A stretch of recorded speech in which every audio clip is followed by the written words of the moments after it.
सोचिए अगर एक दिन आपकी पूरी ज़िंदगी बदल जाए, एक हादसा हो और आपका एक पैर हमेशा के लिए चले जाए। इससे ज़्यादातर लोग उस पल हार मान लेते हैं। आज मैं आपको एक ऐसी महिला की कहानी सुनाने जा रही हूँ जिसकी ज़िंदगी एक रात में टूट गई थी,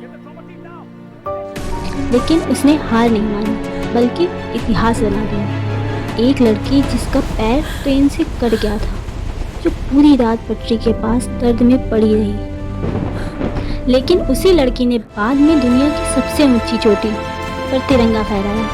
आज की कहानी है अरुणिमा सिन्हा की। एक ऐसी कहानी जो आपको रुला भी देगी और अंदर से हिम्मत भी देगी। साल 2011। अरुणिमा एक नेशनल वॉलीबॉल खिलाड़ी थी, सपनों से भरी, अपने परिवार के लिए कुछ बड़ा करना चाहती थी। एक रात वो ट्रेन से दिल्ली जा रही थी। डिब्बे में कुछ लुटेरे आए। उन्होंने उसका बैग और चैन छीनने की कोशिश की। अरुणिमा ने साफ मना कर दिया। एक लड़की, चार लुटेरे, लेकिन वो डरी नहीं। गुस्से में आकर लुटेरे ने उन्हें चलती ट्रेन से फेंक दिया। वो पटरी पर जाकर गिरी। उठने की कोशिश ही कर रही थी, तभी अचानक से एक और ट्रेन आ गई। अगले ही पल उसका एक पैर कट चुका था। दर्द इतना था कि वो चीखना चाहती थी, लेकिन आवाज़ ही नहीं निकल रही। वो पूरी रात पटरी के पास पड़ी रही, कभी होश कभी बेहोशी। चारों तरफ अंधेरा था। कभी कभी पास से ट्रेनें गुजरती और तेज हवा उन्हें हिला देती। और उसी रात जब वो हिल भी नहीं पा रही थी, तो चूहे उनके घाव के पास आने लगे। वो उन्हें भगाने की कोशिश करती, लेकिन शरीर में इतनी ताकत ही नहीं थी। उस पल उन्हें लगा शायद मैं आज रात तक नहीं बच पाऊंगी। सुबह किसी ने उन्हें देखा और अस्पताल पहुंचाया। अस्पताल में डॉक्टरों ने कहा उनका पैर नहीं बच सकता। वो एक खिलाड़ी थी, उनकी ज़िंदगी खेल थी, लेकिन अब उनका पैर ही नहीं था। कुछ लोग कह रहे थे अब इसका क्या होगा, एक पैर वाली लड़की क्या कर पाएगी। ये शब्द उनके दिल को अंदर से तोड़ रहे थे। उसी अस्पताल के बिस्तर पर उन्होंने एक फैसला लिया। उन्होंने कहा मैं माउंटेन एवरेस्ट चढ़ूंगी। लोग हंस पड़े, लेकिन उनके अंदर दर्द से पैदा हुई एक जिद थी। अस्पताल से निकलने के बाद जब दर्द थोड़ा कम हुआ, तो अरुणिमा ने फैसला किया कि उन्हें किसी ऐसे इंसान से मिलना है जो एवरेस्ट को सच में समझता हो, और इसलिए वो पहुंची बछेंद्री पाल के पास।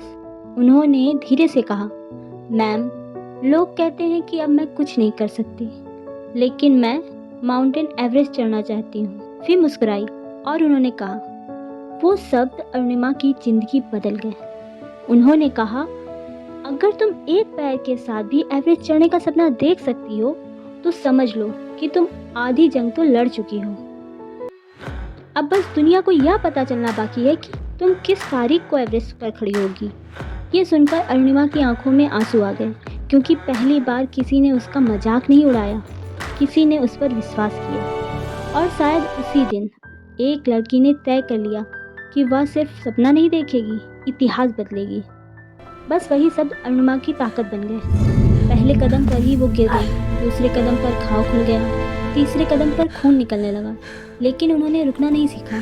कभी कभी वो रो पड़ती, लेकिन फिर खुद से कहती, जिस दर्द को मैं झेल चुकी हूँ, उसके बाद ये दर्द कुछ भी नहीं। कई दिनों की कठिन चढ़ाई के बाद वो पल आया जब अरुणिमा एवरेस्ट की चोटी पर खड़ी थी। ठंडी हवा, चारों तरफ बर्फ और हाथ में भारत का तिरंगा। वो रो रही थी क्योंकि उन्हें याद आ रहा था वो अंधेरी रात, वो पटरी और वो पल जब सबने कहा था अब इस लड़की की ज़िंदगी ख़त्म हो चुकी है। लेकिन आज वही लड़की दुनिया की सबसे ऊंची चोटी पर खड़ी थी।